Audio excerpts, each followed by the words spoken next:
तो देश में कोरोना की दूसरी लहर बेहद खतरनाक स्थिति में पहुंच गई है। 1 मिनट में आपको पूरा अपडेट दिखाती हूं। देश में कोरोना के नए मामले 3 लाख से भी ज्यादा पहुंच गए हैं। पिछले 24 घंटे में देश में 3,14,835 नए मामले सामने आए, जबकि इस दौरान 2,104 मरीजों की कोरोना से मौत हो गई। वहीं पिछले 24 घंटे में 1,78,841 लोग इलाज के बाद ठीक हो गए। भारत में कोरोना के कुल 1,59,30,965 मामले आ चुके हैं। इनमें से कुल 1,34,54,880 लोग ठीक हो चुके हैं। देश में एक्टिव मरीजों की संख्या 22,91,428 हो गई है, जबकि अब तक भारत में कोरोना से कुल 1,84,657 मौतें हो चुकी हैं। कोरोना के बढ़ते मामलों को देखते हुए प्रधानमंत्री नरेंद्र मोदी ने आज उच्च स्तरीय बैठक बुलाई है, जिसमें वो सबसे पहले सुबह 9 बजे आंतरिक बैठक के जरिए स्थिति की समीक्षा करेंगे। इसके बाद वो सुबह 10 बजे सबसे अधिक प्रभावित राज्यों के मुख्यमंत्रियों के साथ मुलाकात करेंगे। दोपहर 12:30 बजे प्रधानमंत्री ऑक्सीजन बनाने वाली कंपनियों के साथ बैठक करेंगे। कोरोना के संक्रमण को बढ़ता देख सुप्रीम कोर्ट ने इस पर स्वतः संज्ञान लेते हुए केंद्र को नोटिस जारी किया है। देश में कोरोना के कहर को बढ़ता देख सुप्रीम कोर्ट ने इस पर स्वतः संज्ञान लेते हुए मौजूदा स्थिति को नेशनल इमरजेंसी कहा है। कोर्ट ने केंद्र को नोटिस भेजिए सवाल किया है कि उनके पास कोविड-19 से निपटने के लिए क्या नेशनल प्लान है। सुप्रीम कोर्ट ने केंद्र से ऑक्सीजन की सप्लाई, दवाओं की सप्लाई, वैक्सीन देने का तरीका और प्रक्रिया पर सवाल किया है। साथ ही कोर्ट ने कहा लॉकडाउन करने का अधिकार सिर्फ राज्य सरकार को हो, उन्हें नहीं। आज सुप्रीम कोर्ट वेदांता की अपील पर भी सुनवाई करेगा, जिसमें वेदांता ने तमिलनाडु के तूतीकोरेन स्थित स्टेरलाइट कॉपर प्लांट को खोलने की मांग की थी। वेदांता ने अपनी अपील में कहा कि वो प्लांट से हजारों टन ऑक्सीजन का उत्पादन कर सकती है और इसे मरीजों को मुफ्त में उपलब्ध करवा सकती है। Chief justice एस.ए. बोबड़े की अध्यक्षता वाली बेंच शुक्रवार को इस अपील पर सुनवाई करेगी, जिसमें वो सुनिश्चित करेंगे कि प्लांट द्वारा सभी पर्यावरण नियमों का पालन किया जाए और इसकी ऑक्सीजन उत्पादन इकाई को परिचालित करने की अनुमति दी जाए। और फिलहाल अभी ऑक्सीजन प्लांट की बात ही कर रहे हैं। दिल्ली में कोरोना से पिछले 24 घंटे में 300 से भी ज्यादा लोगों की जान चली गई। 1 मिनट में अपडेट देखिए। दिल्ली में कोरोना के मामले दिन ब दिन नए रिकॉर्ड बना रहे हैं। पिछले 24 घंटे में दिल्ली में 26,169 नए मामले सामने आए, जबकि इस दौरान 306 मरीजों की कोरोना से मौत हुई। वहीं पिछले 24 घंटे में 19,609 मरीज इलाज के बाद ठीक हो गए। दिल्ली में कोरोना के कुल 9,56,348 मामले सामने आ चुके हैं। इनमें से 8,51,537 लोग इलाज के बाद ठीक हो चुके हैं, जबकि एक्टिव मरीजों की संख्या 91,618 हो गई है। दिल्ली में कोरोना से कुल 13,193 लोगों की मौत हो चुकी है। पिछले 24 घंटे में 72,208 टेस्ट किए गए हैं। अब तक दिल्ली में कुल 1,65,56,208 लोगों का टेस्ट किया जा चुका है। दिल्ली में कोरोना के मामलों के बढ़ने के साथ ही ऑक्सीजन की कमी भी दिख रही है। महाराष्ट्र में लगातार दूसरे दिन कोरोना के 67,000 से ज्यादा मामले सामने आए हैं। पिछले 24 घंटे में महाराष्ट्र में 67,013 नए मामले सामने आए, जबकि इस दौरान 568 मरीजों की कोरोना से मौत हो गई। वहीं पिछले 24 घंटे में 62,298 मरीज इलाज के बाद ठीक हो गए। महाराष्ट्र में कोरोना के कुल 40,94,840 मामले सामने आ चुके हैं। इनमें से 33,30,747 लोग इलाज के बाद ठीक हो चुके हैं। महाराष्ट्र में एक्टिव मरीजों की संख्या 6,99,858 पहुंच गई है। राज्य में कोरोना से कुल 62,479 लोगों की मौत हो चुकी है। वही बात अगर मुंबई की करें तो मुंबई में 24 घंटे में 7,367 नए मामले सामने आए, जबकि इस दौरान 75 मरीजों की कोरोना से मौत हो गई। अकेले मुंबई में कोरोना के 6,09,080 मामले सामने आ चुके हैं, जबकि कोरोना से मुंबई में कुल 12,583 लोगों की मौत हो चुकी है। यूपी में भी कोरोना संक्रमण मामले तेजी के साथ बढ़ रहे हैं। उत्तर प्रदेश में कोरोना के मामलों की संख्या तेजी से बढ़ रही है। पिछले 24 घंटे में यूपी में 34,379 नए मामले सामने आए हैं, जबकि इस बीच 195 मरीजों की कोरोना से मौत हो गई। पूरे राज्य में सबसे ज्यादा प्रभावित शहर लखनऊ है, जहां पिछले 24 घंटे में 5,239 नए मामले सामने आए। इसके बाद प्रयागराज है, जहां पिछले 24 घंटे में 2,013 नए मामले सामने आए। वाराणसी में 1,813 नए केस, मेरठ में 1,684 नए केस, कानपुर में 1,516 नए केस, गोरखपुर में 1,136 नए केस और गाजियाबाद में 1,023 नए केस सामने आए हैं। कोरोना के नए मामलों में आ रही तेजी को देखते हुए मुख्यमंत्री योगी आदित्यनाथ लगातार बैठकें कर रहे हैं।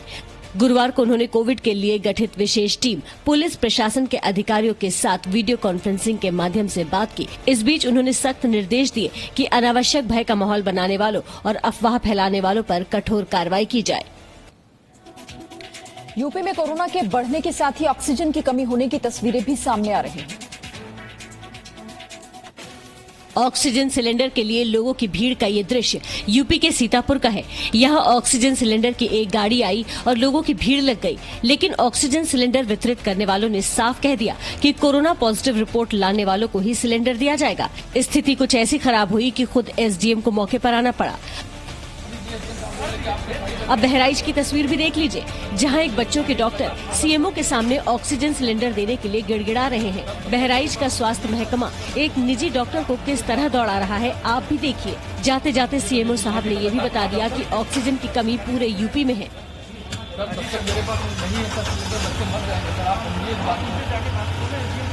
मथुरा में तो आरटीपीसीआर टेस्ट बिना पीपीई किट के ही कर दिया जा रहा है। ये वही मथुरा है जहां ब्रिटेन का स्ट्रेन भी पाया गया था, लेकिन अब यहां जांच के लिए पीपीई किट की जरूरत भी नहीं दिख रही। इस बारे में अस्पताल के सीएमएस से बात की गई तो उन्होंने बताया कि आगे से ध्यान रखा जाएगा। अहमदाबाद में डीआरडीओ ने 900 बेड वाला अस्थायी अस्पताल तैयार किया है। कोरोना के संक्रमण को बढ़ता देख गुजरात के अहमदाबाद के जीएमडीसी मैदान में डीआरडीओ ने एक अस्थायी अस्पताल तैयार किया है। इस अस्पताल की क्षमता 900 बेड की है। इस अस्पताल का उद्घाटन केंद्रीय गृह मंत्री अमित शाह शनिवार को करेंगे। फिलहाल इस अस्पताल का सिर्फ ट्रायल रन होगा। इस अस्पताल में मरीजों के लिए एंट्री से लेकर इलाज तक की सारी सुविधाएं मौजूद हैं। हेल्प डेस्क रजिस्ट्रेशन और इंफ्रास्ट्रक्चर मैनेजमेंट का काम गुजरात यूनिवर्सिटी के कर्मचारी संभाल रहे हैं। शुरुआत में यहाँ 50-50 मरीजों को इलाज के लिए रखा जाएगा। अस्पताल में 150 वेंटिलेटर और आईसीयू बेड और 750 ऑक्सीजन बेड होंगे। ऑक्सीजन की उपलब्धता के लिए 35,000 लीटर ऑक्सीजन क्षमता का टैंक तैयार किया गया है। ज्यादा सावधानी के लिए 25,000 लीटर का एक दूसरा टैंक भी रखा गया है। 150 doctors, 10 physicians, 6 anaesthetic, 350 nursing staff मरीजों के लिए तैनात होंगे। डीआरडीओ के 150 वैज्ञानिक, जिसमें डॉक्टर्स और नर्सिंग स्टाफ भी अस्पताल में तैनात रहेंगे। महाराष्ट्र में कोरोना की गंभीर स्थिति और अपने दायित्व को समझते हुए एक महिला डॉक्टर ने मिसाल पेश की है।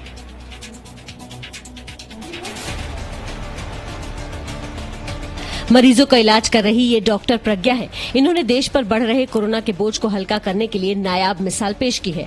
दरअसल डॉक्टर प्रज्ञा नागपुर के एक कोविड अस्पताल में कार्यरत है। कुछ समय पहले वो मध्य प्रदेश के बालाघाट में छुट्टियां मनाने के लिए अपने घर आई थी, लेकिन कोविड के दौरान आपातकाल को समझते हुए उन्हें अपनी छुट्टियां बीच में ही खत्म करनी पड़ी। अब जब वो नागपुर के लिए निकली तो लॉकडाउन होने के कारण उन्हें कोई साधन नहीं मिला, इसलिए उन्होंने खुद ही स्कूटी से नागपुर तक का सफर तय किया।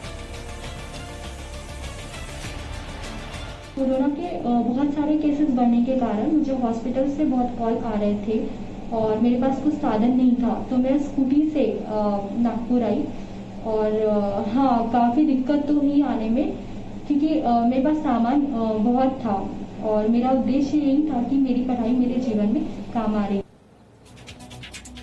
मध्य प्रदेश के बड़वानी में एक दूल्हे को कोरोना गाइडलाइंस तोड़ना थोड़ा महंगा पड़ गया। कैसे, ये रिपोर्ट देखिए। मध्य प्रदेश की झुलसती गर्मी में कोरोना गाइडलाइंस को तोड़ना इनकी जेब पर भारी पड़ गया। दरअसल मध्य प्रदेश के बड़वानी में प्रशासन ने सख्त निर्देश जारी किए थे कि बाइक पर एक और कार में चालक सहित 3 लोग ही सफर कर सकते हैं।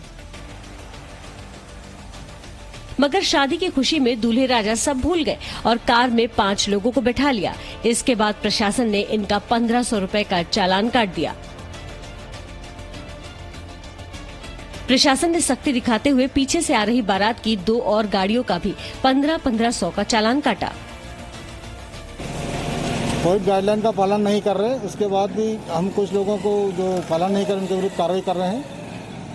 किसी गाड़ी में 3 से ज़्यादा सवारी नहीं होना चाहिए, लेकिन फिर भी किसी गाड़ी में अभी भी लोग पालन नहीं करें, उसके विरुद्ध हम कार्रवाई कर रहे हैं। अभी एक गाड़ी थी, इसमें दूल्हा सहित 4-5 लोग बैठे थे, हमने उनके विरुद्ध भी कार्रवाई की है, जुर्माना किया है 1500।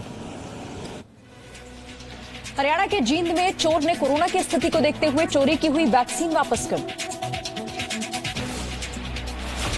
कागज पर अटपटे तरीके से लिखा संदेश ये है कि सॉरी, पता नहीं था कि कोरोना की दवा है। दरअसल हरियाणा के जींद के सरकारी अस्पताल से कोरोना की वैक्सीन चोरी हो गई। 1710 वायल्स थे। इस चोरी के लिए चोरों ने 7 से ज्यादा तालों को तोड़कर स्टोर में रखी पूरी की पूरी डोज ही चुरा ली। लेकिन अचानक वैक्सीन की ये वायल्स चाय की एक दुकान पर रखे थैले में मिली, जिसे किसी ने वहां बैठे बुजुर्ग के पास छोड़ दिया था। थैले को जब चेक किया गया तो पता चला कि इसमें कोरोना की वैक्सीन है और साथ में 2 लाइन की ये चिट्ठी भी। डीएसपी ने बताया कि वैक्सीन बरामद हो चुकी है, लेकिन चोरी करने वालों की सीसीटीवी फुटेज के आधार पर छानबीन की जा रही है। पीएमओ बिमला राठी के द्वारा हमें एक कंप्लेंट दी गई, जिसमें उन्होंने बताया कि जींद सिविल हॉस्पिटल के पीपीसी सेंटर से 1710 डोज कोविड वैक्सीन के चोरी हुए हैं। देखिए, जो वैक्सीन वो वापस रखे गए थे, उसके साथ एक नोट भी लिखा हुआ था, जिसमें लिखा हुआ था कि सॉरी, मुझे पता नहीं था ये कोरोना की वैक्सीन है। कोरोना के बढ़ते मामलों ने अब अपना असर बंगाल चुनावों के प्रचार पर भी दिखाना शुरू कर दिया है।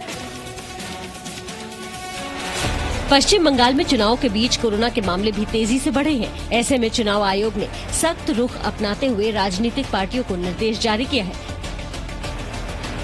आयोग ने कहा कि रोड शो और गाड़ियों की रैली की मंजूरी नहीं दी जाएगी।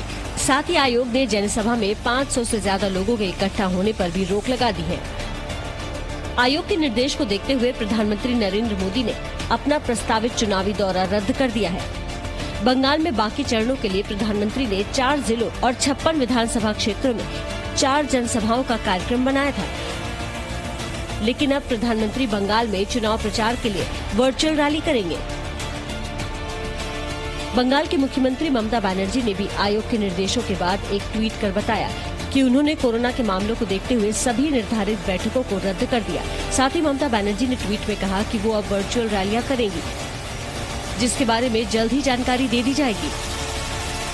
Presenting B News app available on Google Play and App Store. Download it now.